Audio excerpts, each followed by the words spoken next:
Hello ನಮಸ್ಕಾರ. ಎಲ್ಲಿ ನೋಡಿದ್ರು ಕೂಡ ಕಾಕ್ರೋಚ್ ಜನತಾ ಪಾರ್ಟಿದೆ ಸುದ್ದಿ ಆಗ್ತಾ ಇದೆ. ಸೊ ನಾವು ಕೂಡ ಇದ್ರ ಬಗ್ಗೆ ಒಂದು ವಿಮರ್ಶೆಯನ್ನ ಮಾಡೋಣ. ದೇಶಗಳಲ್ಲಿ ಆಗಾಗ ಹೊಸ ಹೊಸ ಪಕ್ಷಗಳು ಹುಟ್ಕೋತಾನೆ ಇರ್ತವೆ. ಹುಟ್ಕೊಂಡಂತಹ ಪಕ್ಷಗಳ ಗುರಿ ಏನಾಗಿರುತ್ತೆ ಅಂತಂದ್ರೆ ಸಾಮಾಜಿಕ ನ್ಯಾಯ ಅಂತಂದ್ರೆ ಮನುಷ್ಯನಿಗೆ ಬೇಕಾದಂತಹ ಎಲ್ಲ ಮೂಲ ಸೌಕರ್ಯಗಳನ್ನ ಒದಗಿಸಿ ಕೊಡ್ತಕ್ಕಂಥದ್ದು ಮತ್ತೆ ಯುವಕರ ಸಮಸ್ಯೆಗಳಿಗೆ ನೆರವಾಗ್ತಕ್ಕಂಥದ್ದು. ಇದೇ ರೀತಿ ಈ ಹಿಂದೆ ಇರ್ತಕ್ಕಂಥ ಹಳೆಯ ಪಕ್ಷಗಳು ಕೂಡ ಇದೇ ಅಜೆಂಡವನ್ನ ಇಟ್ಕೊಂಡು ಸ್ವಾತಂತ್ರ್ಯ, ಅಭಿವೃದ್ಧಿ, ಯುವಕರ ಸಮಸ್ಯೆಗಳಿಗೆ ನೆರವಾಗ್ತೀವಿ, ನಿರುದ್ಯೋಗ ಸಮಸ್ಯೆಗಳನ್ನ ತೊಲಗಿಸ್ತೀವಿ, ಬಡತನ ಹಸಿವನ್ನ ನೀಗಿಸ್ತೀವಿ ಅಂತ ಹೇಳಿ ಬಂದಿರ್ತಕ್ಕಂಥ ಪಕ್ಷಗಳೇ ಈಗಿರ್ತಕ್ಕಂಥದ್ದು ಕೂಡ. ಈ ರೀತಿಯ ಹೊಸ ಪಕ್ಷಗಳು ಬಂದಂತಹ ಸಂದರ್ಭದಲ್ಲಿ ಯುವ ಸಮೂಹದ ಬೆಂಬಲ ಹೇಗಿರುತ್ತೆ ಅಂತಂದ್ರೆ ಒಂದು ದೊಡ್ಡ ಸೈನ್ಯದ ರೀತಿಯಲ್ಲಿ ಇರುತ್ತೆ. ಯಾಕಂದ್ರೆ ಯುವಕರು ಇತ್ತೀಚೆಗೆ ಎದುರಿಸ್ತಿರ್ತಕ್ಕಂಥ ನಿರುದ್ಯೋಗ ಸಮಸ್ಯೆಗಳು, ಹಸಿವು, ಬಡತನ ಮತ್ತೆ ಅನಾರೋಗ್ಯ ಸಮಸ್ಯೆಗಳು ಅಷ್ಟರ ಮಟ್ಟಿಗಿವೆ. ಸೊ ಬದಲಾವಣೆಯನ್ನ ಹರಸಿ ಯುವ ಸಮೂಹ ಏನ್ ಮಾಡುತ್ತೆ, ಇಂತಹ ಹೊಸ ಪಕ್ಷಗಳಿಗೆ ಬೆಂಬಲವನ್ನ ಸೂಚಿಸುತ್ತೆ. ಯುವ ಸಮೂಹದ ಬೆಂಬಲವನ್ನ ಪಡ್ಕೊಂಡಂತ ಈ ಪಕ್ಷಗಳು ಗೆದ್ದು ಬಂದ ನಂತರ ಯುವಕರ ಸಮಸ್ಯೆಗಳನ್ನ ಎಷ್ಟು ಆಲಿಸಿವು ಅನ್ನೋದು ಕೂಡ ತುಂಬಾ ಇಂಪಾರ್ಟೆಂಟ್ ಆಗುತ್ತೆ. ಮತ್ತೆ ತಾವು ಕೊಟ್ಟಂತಹ ಪ್ರಣಾಳಿಕೆಗಳನ್ನ ಎಷ್ಟು ಪೂರೈಸ್ತವೆ ಅನ್ನೋದು ಕೂಡ ತುಂಬಾ ಇಂಪಾರ್ಟೆಂಟ್ ಆಗುತ್ತೆ.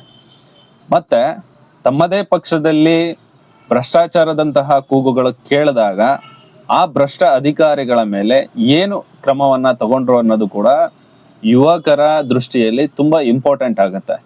ಈ ಹಿಂದೆ ಕೂಡ ಒಳ್ಳೊಳ್ಳೆಯ ಮ್ಯಾನಿಫೆಸ್ಟೋಗಳನ್ನ ಕೊಟ್ಟಂತಹ ಪಕ್ಷಗಳಿಂದ ಮತ್ತೆ ಒಳ್ಳೊಳ್ಳೆ ಸಿದ್ಧಾಂತಗಳನ್ನ ಇಟ್ಕೊಂಡಿದ್ದಂತಹ ಪಕ್ಷಗಳಿಂದ ನಾಯಕರುಗಳು ಏನ್ ಮಾಡಿದ್ದಾರೆ, ದೊಡ್ಡ ದೊಡ್ಡ ಪಕ್ಷಗಳ ಸಿದ್ಧಾಂತಗಳನ್ನ ಒಪ್ಕೊಂಡು ಅಲ್ಲಿಗೆ ಪಲಾಯನ ಆಗಿದ್ದಾರೆ. ಮತ್ತೆ ಈ ಪಕ್ಷಗಳ ಒಂದು ಸಿದ್ಧಾಂತಗಳನ್ನ ಗಾಳಿಗೆ ತೂರ್ಬಿಟ್ಟಿದ್ದಾರೆ.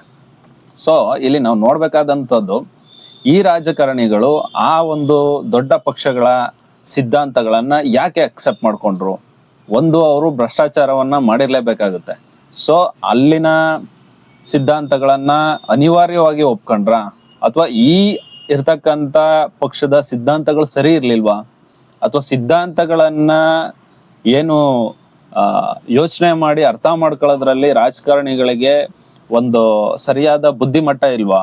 ರಾಜಕಾರಣಿಗಳು ಯಾವಾಗ ಭ್ರಷ್ಟಾಚಾರದಲ್ಲಿ ತೊಡಗಿಸ್ಕೊಂಡಿರ್ತಾರೆ ಮತ್ತೆ ಭ್ರಷ್ಟಾಚಾರದ ಆರೋಪಗಳು ತಮ್ಮ ಮೇಲೆ ಕೇಳಿ ಬರುತ್ತೆ, ಈ ಆಡಳಿತ ಪಕ್ಷದ IT ED ದಾಳಿಗಳಿಗೆ ಹೆದರಿ ಏನ್ ಮಾಡ್ತಾರೆ, ಆ ಪಕ್ಷದ ಸಿದ್ಧಾಂತವನ್ನ ಅನಿವಾರ್ಯವಾಗಿ ಒಪ್ಕೊಂಡು ಅಲ್ಲಿಗೆ ಪಲಾಯನವನ್ನ ಮಾಡ್ತಾರೆ.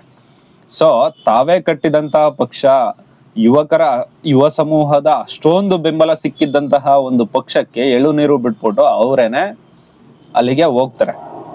ಸೊ ಯುವಕರು ಇಲ್ಲಿ ಅರ್ಥ ಮಾಡ್ಕೊಬೇಕಾಗಿರ್ತಕ್ಕಂಥದ್ದು ಏನು ಅಂತಂದ್ರೆ, ಪ್ರಣಾಳಿಕೆಗಳಿಗೂ ಮತ್ತೆ ಸಿದ್ಧಾಂತಕ್ಕೂ ವ್ಯತ್ಯಾಸ ಇದೆ ಅನ್ನೋದನ್ನ ನಾವು ತುಂಬಾ ಅರ್ಥ ಮಾಡ್ಕೋಬೇಕಾಗಿದೆ.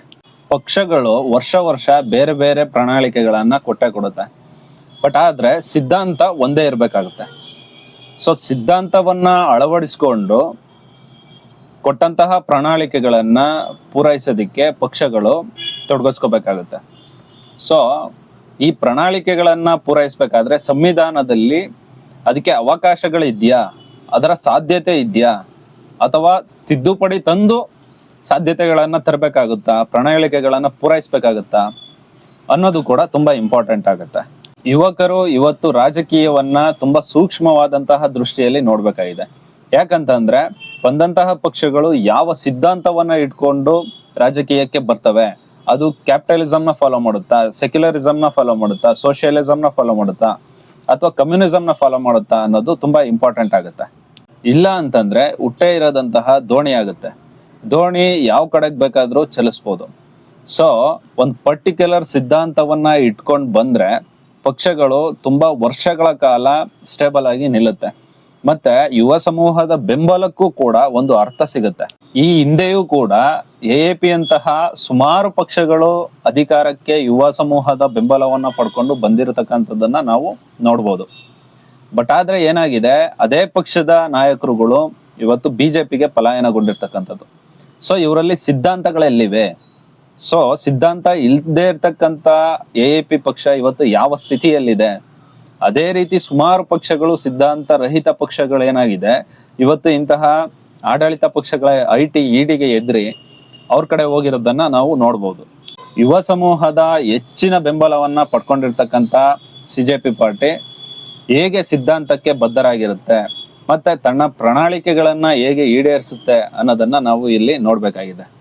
ಈಗಾಗಲೇ ಸಿಜೆಪಿ ಪಾರ್ಟಿ ಇನ್ಸ್ಟಾಗ್ರಾಮ್ ಅಲ್ಲಿ ರಾಘವ್ ಚಡ್ಡಾರನ್ನ ಮತ್ತೆ ಬಿಜೆಪಿ ಪಾರ್ಟಿಯನ್ನ ಹಿಂದಿಕ್ಕಿರ್ತಕ್ಕಂಥದ್ದನ್ನ ನಾವು ನೋಡ್ಬೋದು. ಈಗ ಆಲ್ರೆಡಿ ಆಡಳಿತ ಪಕ್ಷವಾದಂತಹ ಬಿಜೆಪಿ ಕೂಡ ಎಕ್ಸ್ ಖಾತೆಯಲ್ಲಿ ಸಿಜೆಪಿ ಪಾರ್ಟಿಯ ಅಕೌಂಟ್ ಅನ್ನ ಕ್ಲೋಸ್ ಮಾಡಿಸಿದೆ. ಸೊ ಇಲ್ಲಿ ಆಡಳಿತ ಪಕ್ಷವಾದಂತಹ ಬಿಜೆಪಿ ಈ ಒಂದು ಕಾಕ್ರೋಚ್ ಜನತಾ ಪಾರ್ಟಿಯ ಫಾಲೋವರ್ಸ್ಗೆ ಮತ್ತೆ ಯುವ ಸಮೂಹಕ್ಕೆ ಎದುರಿ ತನ್ನ ಏನು ಸಿಜೆಪಿಯ ಎಕ್ಸ್ ಖಾತೆಯನ್ನ ರದ್ದು ಮಾಡಿರ್ತಕ್ಕಂಥದ್ದನ್ನ ನಾವು ನೋಡ್ಬೋದು.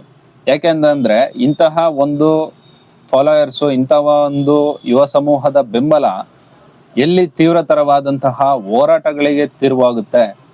ಸೊ ಇದನ್ನ ಮುಂದಾಲೋಚನೆ ಮಾಡಿರ್ತಕ್ಕಂಥ ಬಿಜೆಪಿ ಏನ್ ಮಾಡಿದೆ, ಇವತ್ತು ಎಕ್ಸ್ ಖಾತೆಯನ್ನ ರದ್ದು ಮಾಡಿದೆ. ಇಂತಹ ಒಂದು ಸಂದರ್ಭದಲ್ಲಿ ಸಿಜೆಪಿ ಪಾರ್ಟಿ ತನ್ನ ಗಟ್ಟಿಯಾದಂತಹ ಸಿದ್ಧಾಂತದ ಮುಖಾಂತರ ಹೇಗೆ ಯುವಜನತೆಯನ್ನ ಮುನ್ನಡೆಸಲಿದೆ ಅನ್ನೋದನ್ನ ನಾವು ನೋಡ್ಬೇಕಾಗಿದೆ.